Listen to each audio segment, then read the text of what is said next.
All right, my people, let's talk philosophy.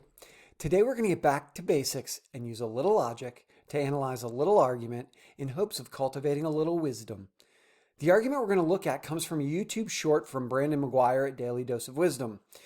The short is a snippet of a question and answer session that happened after a debate between Matt Dillahunty and Matt Slick that addressed the question, is secular humanism better than Christianity? Brandon seems to think that this snippet illustrates how and why atheism is incoherent and destroys Matt Dillahunty, presumably figuratively. Let's see what a rational analysis of the argument tells us. Why is atheism so incoherent? Check this out. On your worldview, there was no design, so it sounds like you're essentially saying that I can trust my brain because my brain tells me that I can trust it. So my question is this: how do you escape this viciously circular, self-defeating, begging the question worldview without appealing to your brain? Because even if you say that you can demonstrate it or test it with any brain, then you are still using your brain, and we're back to the same problem. Sure, under what you said you can. Sorry? Under how the way you just described it, there is no resolution to that. And my position is that there's no resolution to it under his claim that he can resolve it either. But that wasn't my question. You messed me up. I was going to sit down. No, but my question is, on your own worldview, it's not designed to obtain truth. So how do you escape the circuit without using your brain? What else can you use? Is my only question. Nothing. Dillahunty is forced to admit that if atheism were true, then trusting your own thoughts and beliefs would be circular, self-defeating, and logically unjustified. All right, there's a whole lot to unpack in this question/argument. So the first thing we need to do is focus on the argument that he's making instead of sort of the charges that he levies of vicious circularity, question-beggingness, and self-defeatery. And putting aside those three claims for the moment isn't really much of a loss because we have an actual argument. If God didn't design the world such that brains are trustworthy and built to seek truth, then all of our ideas and experiences are the result of brain processes. Those brain processes can't be trusted because the only thing that we can use to double check our brains and our ideas and our experiences and the inferences we make from them are our brains or other brains. Now, the one premise we need to add in there is we have reason to doubt our brains. And we'll throw that in there for the guy because it's a pretty easy one to infer, and it's obviously true. Brains make mistakes. People make mistakes. People think they see something they don't. People believe wrong things all the time. So brains can be mistaken. So now we have this argument that plays out a little something like this. Let's say Matt Dillahunty sees an apple, and his eyeballs send signals to his brain, and he identifies that thing that he sees as an apple. It's his brain making that identification.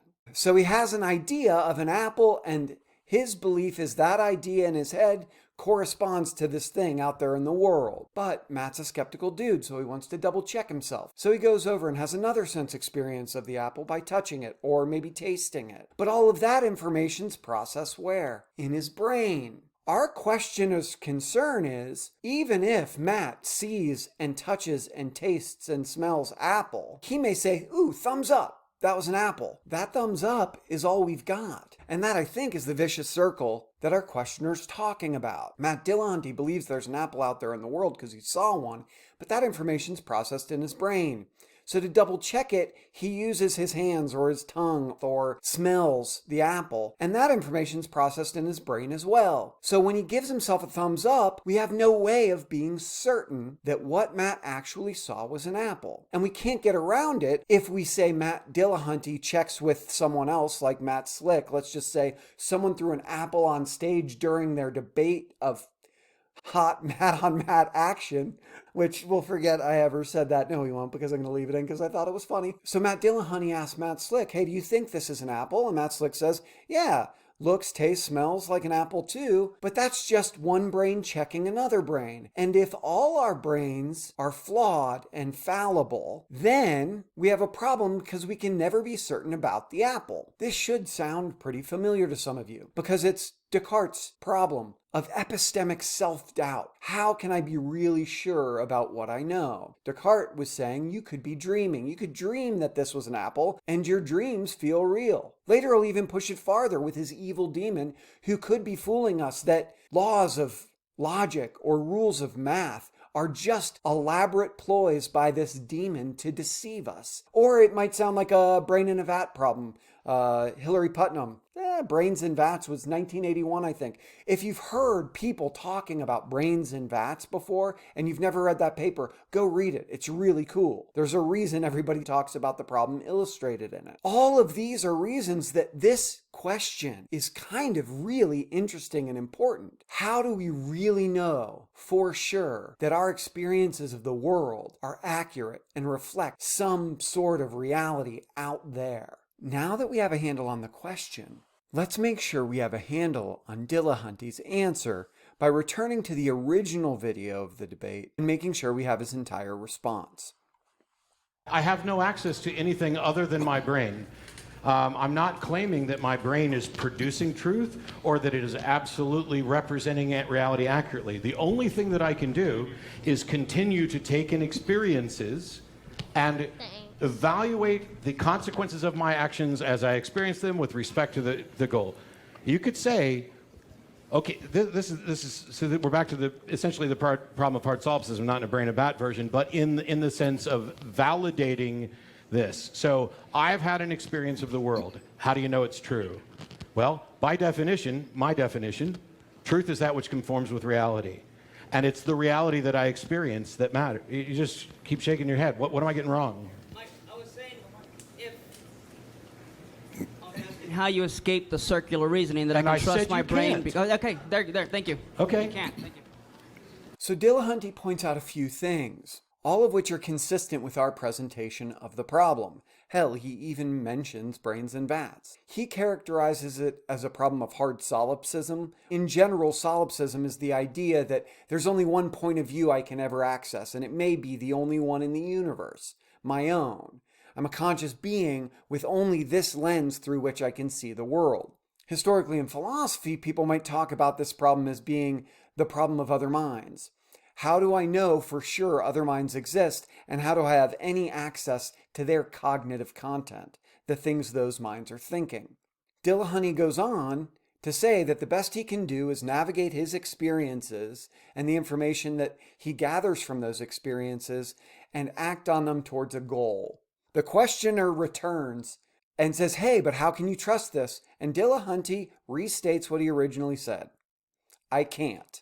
It's important to remember he also claims that Matt Slick can't escape that apparently circular reasoning either. So let's see if Matt Slick has an answer to this problem. In the Christian worldview, on the other hand, human minds are not limited to the physical realm. We believe that our minds are different than our brains, though our brains are affected. When our minds are affected by the brains and physical things. In the Christian perspective, since we're made in the image of God, Genesis 1:26, and we're able to think God's thoughts after him, that means be logical. We're able to provide a reason for trusting our logical inferences because we work from the position that we as persons are not limited to the laws of physics and neurochemical wiring. We escape that logical problem. You may or may not agree with this, but at least it's not a self-refuting position. Whereas the secular humanist assumption that nature is all there is, without God being part of the equation, leads to doubt one's own logical abilities and undermines the validity of secular humanism. So let's return to our example with the apple and see if Matt Slick gets around any persistent self-doubt. We will have to make one change. Matt Slick doesn't talk about understanding physical objects or the external world. He talks about logical inferences. He talks about this being a philosophical problem and a logical problem over and over and over and over and over again in the debate. Please feel free to go watch it. So we can assume he's talking about logic in a philosophical context. In order to make that work, for this example, I'm just going to say he's talking about our understanding, our ability to grasp logic. So we'll substitute the apple for an understanding of the principle of non-contradiction. It is not the case that a proposition is true at the same time that the negation of that proposition is also true. If the statement, it's Thursday, is true, then the statement, it is not the case that it is Thursday, can't also be true. So Matt Slick sees someone write the principle of non-contradiction on a chalkboard in his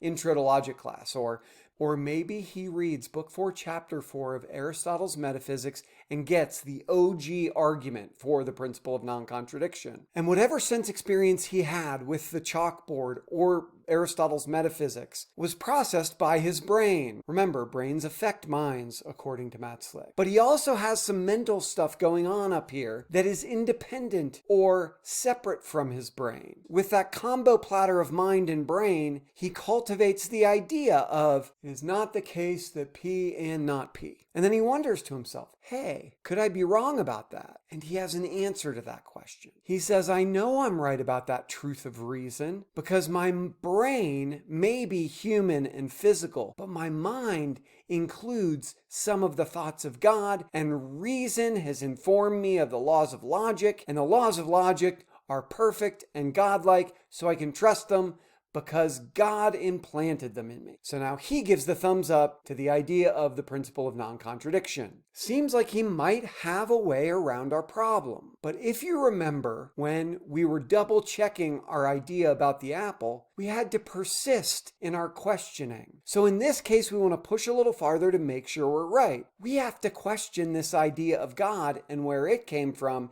if it's going to be infallible and a stopping point for our inquiry. So our idea of God, according to Matt Slick, and our understanding of God's ideas comes from Genesis. We know based on Genesis that we share some of God's thoughts because he made us in his image, but how do we get that information from Genesis? Well, we read it, or someone read it to us. And how do we get our other ideas of God? Maybe we heard a sermon, or maybe we had an experience that we felt, and all of that stuff combined or was added to by faith. So we had our brain processes, understanding of God through scripture or story or sermon, and maybe we had some mystical experiences, and we also had faith. So our brain was working with our mind in order to create this idea of God. But now we have to question that idea of God. And here's where we have a problem. As Matt Slick pointed out, our brains affect our minds, even if our minds are separate things. How do we know our brains weren't misleading our minds? How do we know our brains weren't making mistakes?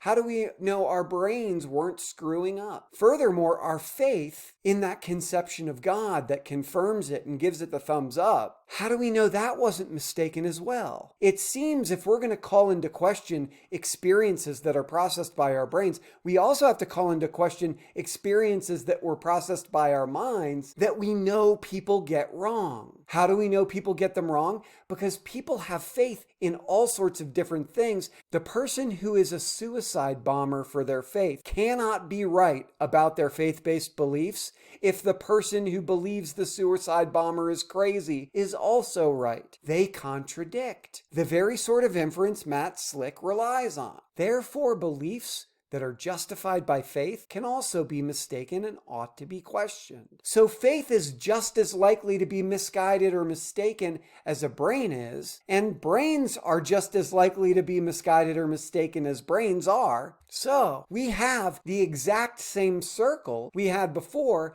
except rather than it just being a brain, we have a brain plus some scripturally inspired sense experience, maybe some mystical experience, maybe a sermon here or there, and faith confirming a belief. But what is double checking that belief? The same sense experience, scripture, sermon, faith. It is impossible to escape one's point of view, regardless if that point of view is the result of a brain process or a brain process plus mind plus God plus faith. So there you have it. So Matt Dillahunty concedes, if you see a problem of circular reasoning under atheism, then he can't escape circularity and question begging and self-defeatery. But neither can the Christian. As for Brandon's claims of destroying Matt Dillahunty and demonstrating atheism to be incoherent, he didn't really do that either. He certainly didn't show atheism to be any more or less incoherent than Christianity. If you want to hear me rant a little bit more about some anticipated objections, then stick around. If you're not interested in that, thank you so much for the time, and I'll see you in the comments. Some ranty business begins right now. All right, I'm going to yap a little bit about some anticipated objections, and some things that didn't really fit tidily into the first half of the video. The first thing I want to talk about a little bit is Brandon and Daily Dose of Wisdom. I don't really have anything against Brandon, but I bristle a little bit about two things. One, he characterizes what he's doing as some flavor of philosophy a lot of the time, and uses kind of philosophical jargon or philosophical terminology, or terminology that sounds sort of like it's philosophical. But what he's doing isn't really what philosophers do most of the time. One of the coolest things about philosophy is that it demands that you consider all good arguments. You analyze them, you engage with them, even if they are totally, completely against what you believe. Similarly, if you believe in a conclusion of an argument, you don't accept the argument just because you agree with it. Brandon's more or less proselytizing. He's evangelizing, and I'm not blaming him for that morally. If he's right about his version of Christianity, that's probably the best thing he could do, is save a bunch of souls. But he's not doing philosophy. He's not considering opposing viewpoints. He's not considering the arguments as generously and thoroughly as he can. He's putting together snippets of information that he thinks will convince people to believe in the sort of stuff he believes. And that's why I balk at him calling it the Daily Dose of Wisdom. There are a million different conceptions of wisdom, but the ones that are most native to philosophy as the love of wisdom are those that demand a respect for the pursuit of knowledge that's hard-earned, that you use logic and examine evidence and consider opposing viewpoints and have really contentious arguments thoughtfully, respectfully, in order to improve the way you think. Brandon doesn't do any of that either. That brings me to the argument I talked about in this video. I imagine there will be some people objecting to how I characterized the argument the questioner presented. The reason I characterized it the way I did was it was the only thing that sort of made sense of his claims of vicious circularity, self-defeatery, and question-beggingness, along with the argument he explicitly gave about brains checking brains. When he talks about circularity or vicious circularity, in a philosophical context, the thing I would think of first would be Russell's paradox, which Russell pointed out was a vicious circle, the problems that arise when a set of all things has to include the set of all things, and it poses problems for theoretical conceptions of logic and math. That's not what this guy was thinking of. He isn't meaning Russell's vicious circle, and he isn't meaning a circular argument logically, because a circular argument logically is one in which at least one premise serves both as a premise and a conclusion. So it circles back on itself. A real-world example I used to use in classes that comes from presidential politics 8 years ago was, my economic plan is the best because I chose the best economists. They're the best economists because they'll make the best economic plan, which is why I chose them, because they're the best, because I only choose the best, because they'll make the best economic plan. You can't even really identify what the premises are and what the conclusion is because they all circle back on one another. There are plenty of arguments for belief systems or worldviews like secular humanism or atheism that don't rely on a circle like that. Self-defeating arguments are those that include claims that can be defeated and claims that defeat them. So something like, Steve is untrustworthy and a liar because Steve told me he was untrustworthy and a liar. That doesn't work because if both those claims are true, one of them defeats the other. Question-begging arguments are those that include an important part of the conclusion in the premise without any support. We should ban all vicious animals. Pit bulls are vicious, therefore we should ban pit bulls. Well, the argument rests on the notion that pit bulls are vicious. We have to define that term and explain it in order for the argument to be effective. It begs the question by just asserting that pit bulls are the sort of thing that should be banned, that they're vicious. Similar example,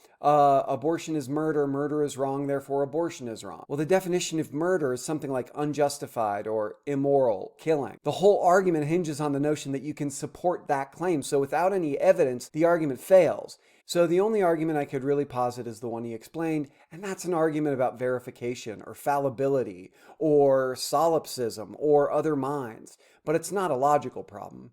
It's the problem as described.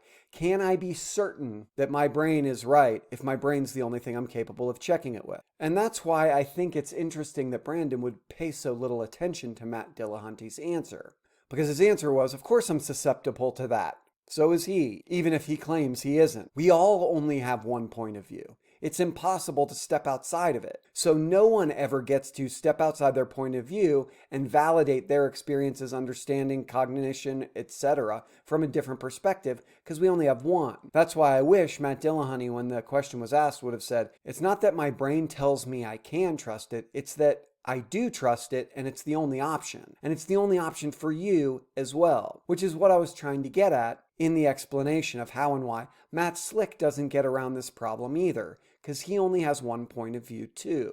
I don't love the way I use Descartes, because I think the best reading of the Meditations is that he's doing a purely argumentative methodological thing when he's doubting stuff. What I think he's really doing is saying, hey, skeptics are going to doubt what they think likely to be doubtful, and they say we can't know anything. Well, I'll show them, ha ha ha, I'm going to take their argument and pump it up on steroids and say, I'm not going to just doubt the stuff that seems likely to be doubtful. I'm going to doubt everything, even if it means I have to come up with crazy examples like I'm dreaming, or the world is really controlled by an evil demon who's trying to fool us and convince us that 2 + 2 = 4 when it really equals 17. I'm going to show them that even if I go to those lengths to doubt everything, I'll still have some certain knowledge left. And then you have the famous cogito, I think therefore I am, clearly missing a premise. We have to connect the thinking with the existence, yada, yada, yada. So as to not do a disservice to him, I wanted to clear that up a little bit. I did want to mention that people should go read the Putnam, not just because everybody's heard of brains and vats examples, but Putnam gives an argument that he thinks gets around the problem. The example came up because he thought he could overcome the problem. Go read it. Matt Slick overall is just all over the place, and it's not really a coherent philosophical position that he's presenting or a coherent argument. He's mixing kind of metaphysical and logical and epistemological concerns together. There is no coherent argument in there that I can see that seems very good. I'm not sure he really understands how logic works or what logic is. When I went back to the original video to get clips of Matt Dillahunty and Matt Slick and make sure I knew what they were saying in the debate, a video was suggested to me that was from the Bible-thumping Wingnut show, and it had a dude named Alex Maypass, I'm probably mispronouncing his name, on there with Matt Slick, and I watched a few minutes of it, and it was very interesting, because Dr. Maypass is a PhD in philosophy and studied logic, and huge chunks of what I watched were just him trying to explain logic to Matt Slick, and Matt Slick kind of pretending he knew what was going on, but clearly kind of not understanding it. By the end, I hope that Alex was able to impress upon Matt Slick that the concerns he's referring to as logical problems aren't logical problems. Logical problems are about invalidity or contradiction, and valid arguments don't necessarily have anything to do with the actual world. So, for example, a really perfect, logically valid argument is all mammals are cats, you have a mammal, therefore you have a cat. Perfectly valid, because if those premises were true, the conclusion would be true. Logic doesn't tell us a damn thing about the actual world. So the idea that there's some profound logical problem with atheism or the collection of beliefs that make up a secular humanist worldview just doesn't really make sense. Matt Slick's whole argument is kind of a backwards, reversed, double flipped around transcendental argument for the existence of God. And those arguments generally follow the pattern of, hey, you believe this one thing, and if that one thing's true, then God exists. So since you believe in the one thing, you ought to believe that God exists. And there's a really famous paper by Barry Stroud. It's in a big journal, so you'll be able to find it, 1968 maybe. Journal of Philosophy maybe, I don't know. And he points out and gives a really great, influential, compelling argument that transcendental arguments like that don't work because they don't demonstrate the existence of anything. They just demonstrate someone's beliefs. So the fact that someone believes something doesn't mean that it actually has to exist out in the world there. You should really dive into that argument. If you think Matt Slick's argument's great or you think it's shitty, you should go check that paper out because it's either going to critique or support your view in a way you likely haven't heard of before. And that's why I do all the kind of name-dropping paper referencing. Well, I do it for two reasons. One, to distinguish what I'm doing from what people like Brandon or Matt Slick are doing, who talk a lot about doing philosophy, but haven't read very much of it. And I'm not trying to big-time them too much, but I am saying, look, there are people who've spent tons of time researching and reading these papers and arguments that deal with the issues you're talking about. Just like in science, you might want to go and see the research and work that's been done already before you just blindly start doing your own out there in the world. The other reason I do it is I want people to read those papers because they're interesting and cool and good.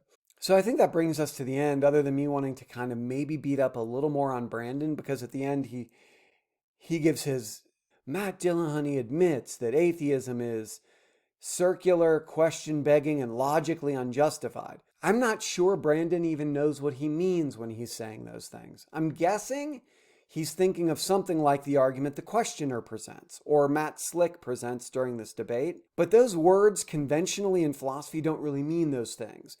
Logically unjustified, there is a branch of logic, justification logic, that like a very small number of people do, where they try to take probabilistic inferences about the world, inductive inferences, and translate them into logic and then assess them.